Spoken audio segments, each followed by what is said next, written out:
Morning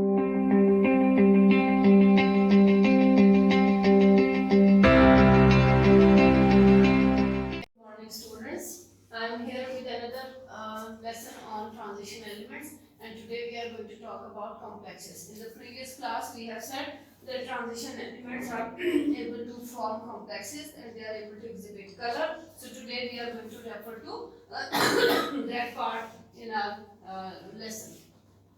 If you look at the term complex, the term itself says it's complex. So what is a complex? Remember, usually it is a complex ion.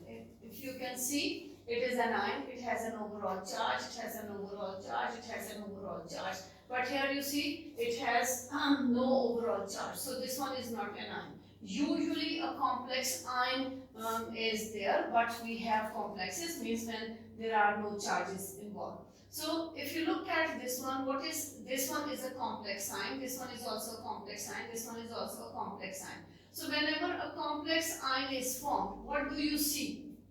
You see, I have used square brackets. So complex ion is written inside square brackets, number one. Number two, there is a transition metal ion. You see, in this case, it's copper 2 positive, which is your transition metal ion. It is copper 2 positive, your transition metal ion, and it is your silver positive, which is transition metal ion. When you look at these, so another thing, square brackets will have your transition metal ion in the center. So this is your central metal ion. So for your complexes to be formed, there has to be a transition metal ion, which is being coordinated with certain other molecules. These molecules can be negatively charged or these can be neutral molecules. Okay, so when you look at this copper 2 positive, it has formed dative bond with water. Dative bond with water. Dative bond with water. So your copper 2 positive ion is coordinating with your water molecules. Here you see copper 2 positive ion is coordinating with your chloride ion. Chloride ion, chloride ion, chloride ion. Here you see your silver positive ion is coordinating with ammonia. It's coordinating with ammonia. So whenever we look at our transition metal complex ion, what is a complex ion? A complex ion is an ion which is comprising of one or more molecules. Here you see one or more molecules which have formed dative covalent bond or which have coordinated with central metal ion, and they are going to form a covalent bond here, dative covalent bond. So if your central metal ion, which is central transition metal ion, forms a coordinate covalent bond or a dative bond with certain molecules, certain ions, then the resulting species is called a complex ion. Right? So this one is a complex ion, this one is a complex ion, this one is a complex ion. And here it's simple complex. So what is a complex ion? Central metal ion forming dative bonds with certain other species, or these species could be similar, they could be same, or could be dissimilar. Here you see 6 water molecules have coordinated. Here you see 2 ammonia and 2 chlorines have coordinated here. Here you see 4 chloride ions. Here you see 2 ammonia. So these molecules which are forming dative bonds or coordinate covalent bonds are called ligands. So your central metal ion, so there are two things. There is central metal ion, and then there is your molecule which is forming a dative bond. It is called a ligand. We will come back to ligand in a while. So whenever a ligand forming dative bond with transition metal ion, it's a complex which is formed. Ligand forming dative bond with your transition metal ion, it's a ligand. It's a complex ion. Ligand forming dative bond with central metal ion, it's a complex ion which is formed. When you look at your complexes, there are 3 types of complexes based on the overall charge on your complex ion. If the overall charge on a complex ion, which is written on the top right hand corner of your square bracket of a complex ion, it represents the overall charge. If the overall charge on the ion is, complex ion is positive, it is termed as cationic complex. If the overall charge is negative, it is termed as anionic complex, and if there is no charge, then it is termed as a neutral complex. So usually we come across with three types of complexes based on the overall charge on the complex ion: cationic, which have positive charge; anionic, which have overall negative charge; and neutral complexes where there is no overall charge is present. Then you look at your complexes. We can classify our complexes into octahedral complexes, tetrahedral complexes, linear complexes, or square planar complexes. Okay, we have to do these complexes. These are part of our syllabus. Whenever your complex shows that there are 6 dative bonds which are being formed, it is termed as your octahedral complex. You can count 1, 2, 3, 4, 5, 6 dative bonds are being formed here, and this is your number 1, it is your cationic complex. Number 2, it is your octahedral complex.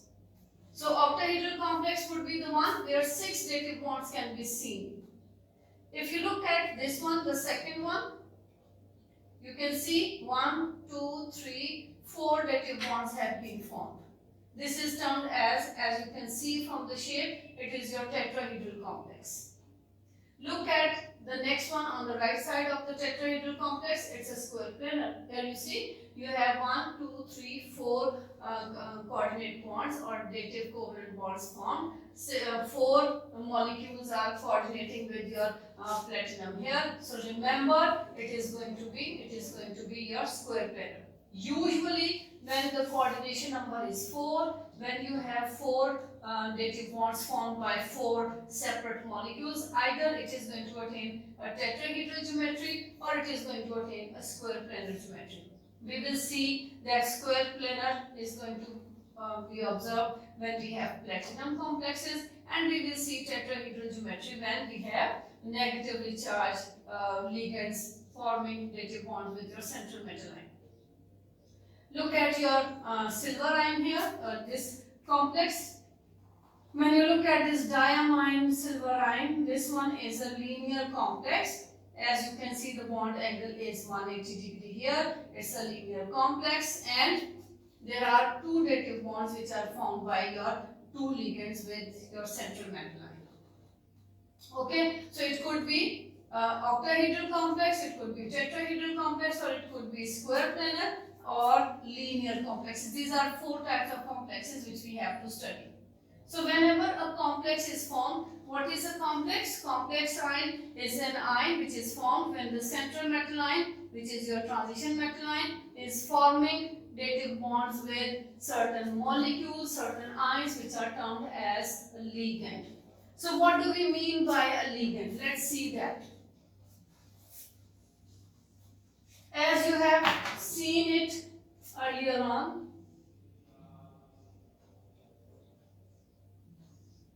a ligand is a species. When I say species, that means it's a broader perspective I am talking about. These species could be molecules. It could be an ion. Okay, a ligand is a species. It can be a molecule, it can be an ion. It can, here you can see, it is an ion, chloride ion. Here you see water is a molecule. Here you see ammonia is a molecule. So, a ligand is a species, number 1, which has a lone pair of electron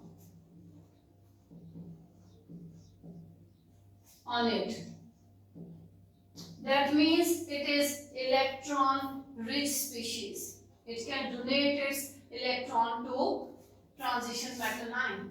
When we have seen the configuration, your metal ions were losing electrons. When they were losing electrons, they were orbitals which are going to be empty orbitals. So your transition metal ion is going to have an empty orbital, and your ligand is going to have a lone pair of electron on it. So when they come near each other, a chemical reaction is going to take place and they are going to form dative bond. So a lone pair on your ligand will be donated to the empty orbital of your transition metal ion. Okay, so you have to write the definition of a ligand. So what is a ligand? A ligand is a species which can use a lone pair of electron to form a dative bond with a transition metal ion. There are different types of ligands.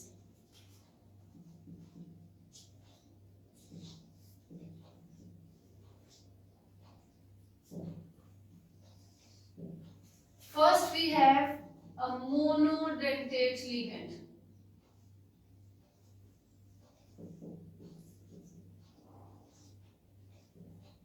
We have a bidentate ligand.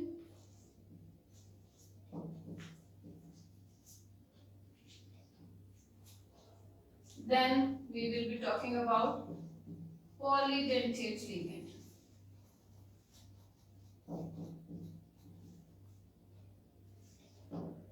Okay, we have monodentate, bidentate and polydentate ligands. What is the difference between these ligands? If you look at the first example which I have taken, this is your hexa-aqua copper 2 ion.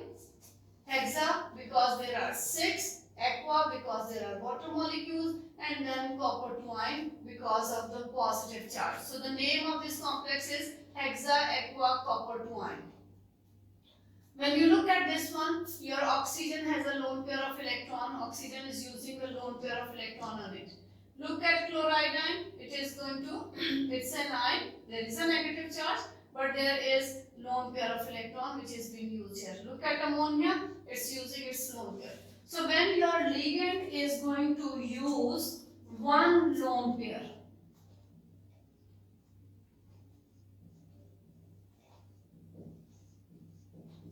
it is termed as a monodentate ligand. Oxygen has more than one lone pairs of electrons present on it, but it is using only one electron pair, so that's why it is termed as a monodentate ligand. Bidentate ligand is going to use two lone pairs.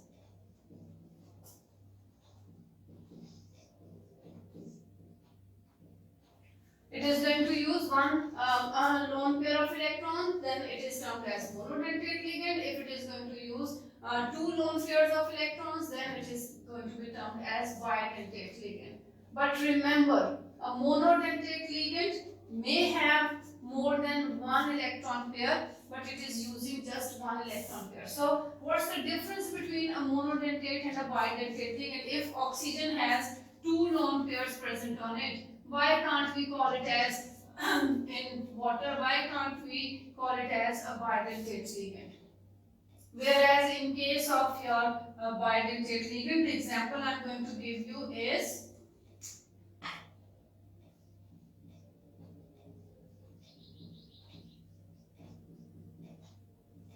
this is an example of your bidentate ligand. And when you look at your examples for monodentate ligand, your water is a monodentate ligand. Ammonia is a monodentate ligand. Chloride is a monodentate ligand. Cyanide is a monodentate ligand. Okay? So these are all monodentate ligands. Chloride has 3 lone pairs of electrons. Ammonia has 1. Oxygen of water has 2 lone pairs of electrons, but they are all termed as hydroxide is another one. OH negative is another example of your monodentate ligand. But when you look at your bidentate ligands, for example, when you look at this one, this is your example of bidentate ligand. Here you see you have 2 lone pairs of electrons which are being used for dative bond formation. Why do we call it as bidentate? Because there are 2 separate sites for bond formation. In this case, if oxygen has 2 lone pairs of electrons on it, but it is the same site. So remember, for a bidentate ligand, there has to be two separate sites for dative bond formation. Then, if there are two, it is going to be termed as your bidentate ligand. Then polydentate ligand. When we look at our polydentate ligand, your EDTA is an example of polydentate ligand. It is hexadentate. It can form 6 dative bonds. It has 6 separate sites for dative bond formation. Yes. CH2, CH2, then I have nitrogen here, then I have nitrogen here, like this one. 2 hydrogens, so I have nitrogen has a lone pair. Okay. Ethylene diamine. This is ethylene diamine, tetraacetate. Tetraacetate means it's going to be CH2 COO negative, CH2 COO negative, CH2 COO negative, CH2 COO negative. Now this oxygen is going to act as, electron rich site, and it is going to form dative bonds. So how many dative bonds can be formed by your EDTA? It is hexadentate. So 1, 2, 3, 4, 5 and 6. We have done this in AS, that a lone pair is written like this. Okay, usually it is shown like 2 eyes or like 2 teeth of Bugs Bunny. So if you consider this term monodentate, so what do we mean by dentate? Dentate is from denture, from teeth. If your monodentate ligand is there, it is mono means it has one set of teeth. Okay, so it can use one set of teeth, one lone pair, that's why it is termed as monodentate. When it can use 2 pair of teeth from 2 different sides, it's going to be called bidentate, and if it is going to use 6, then it is called hexadentate. So all 6 dative bonds in octahedral complex can be formed by your 6 monodentate ligands, as you can see here. It can be, octahedral complex can be formed by 1 polydentate like your EDTA, which is hexadentate ligand, or we can have 3 bidentate ligands, 1, 2 and 3 forming your complex. Okay, so when you look at your complexes, you see one very important feature here. A complex sign is always going to have these square brackets. When you look at these square brackets, the area inside the square bracket is called coordination sphere. Okay, so the area inside these square brackets is called coordination sphere. This coordination sphere will have your central metal ion in the center. Sometimes we show its oxidation state, sometimes we don't show. When we have to find out the oxidation state, then the charge is given and then we have to check it. So sometimes it is given, sometimes it's not given. And then you see, if here I was talking about the shape of the molecule, that's why I have shown everything.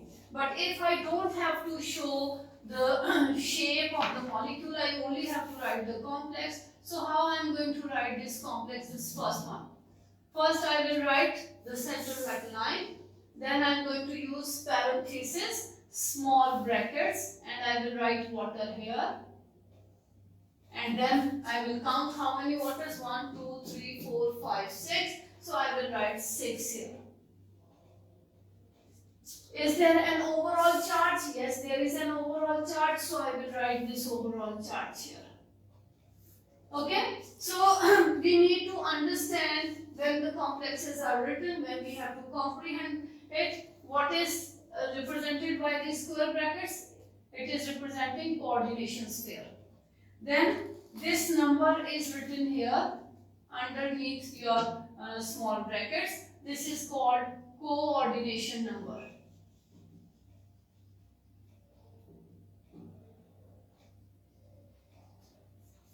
In case of, and this is your central metal line.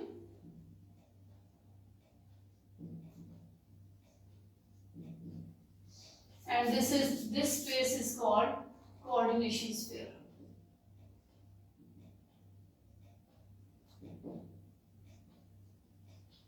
And this is your overall charge.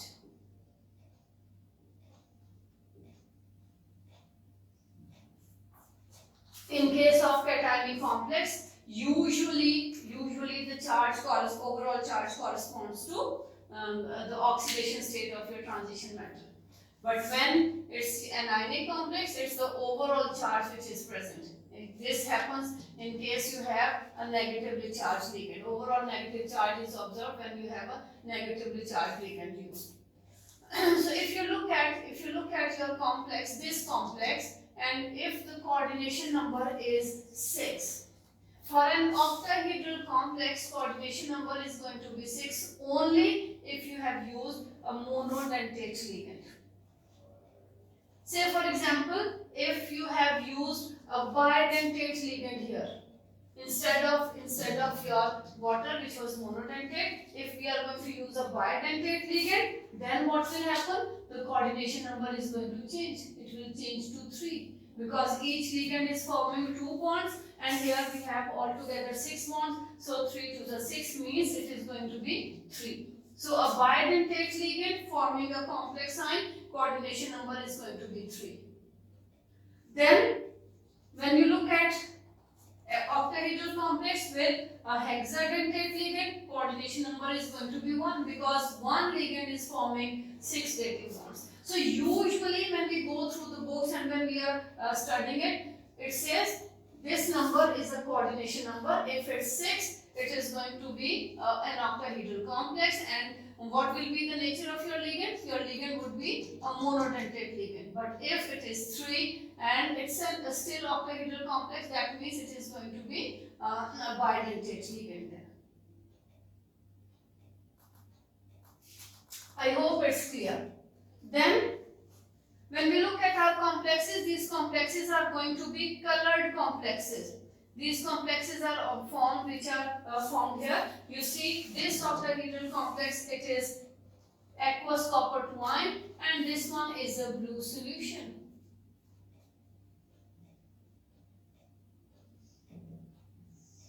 If you look at this complex, this one is a green solution. This one is your colorless solution. We usually come across with this one when we are forming Tollens reagent for your aldehyde identification. Now see, what I have mentioned here is a solution. What I have mentioned here is a solution. So whenever we are forming complexes, your complex ions are formed, aqueous ions are formed, or any other, whatever is the nature of your ligand, they are going to be solutions. Okay? So whenever a complex ion is there, it is going to form a colored complex for you. A green complex is this one is a blue complex. Then you see you have done one salt analysis where copper 2 positive ions are being treated with ammonia and it forms, yes, if say for example, if I change it to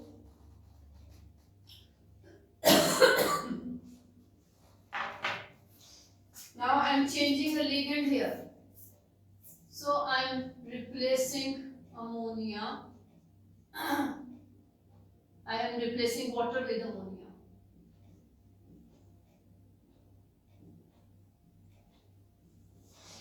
Now see, again coordination number is 6, but when I have to write it in this form, what I will do is, how many waters are there?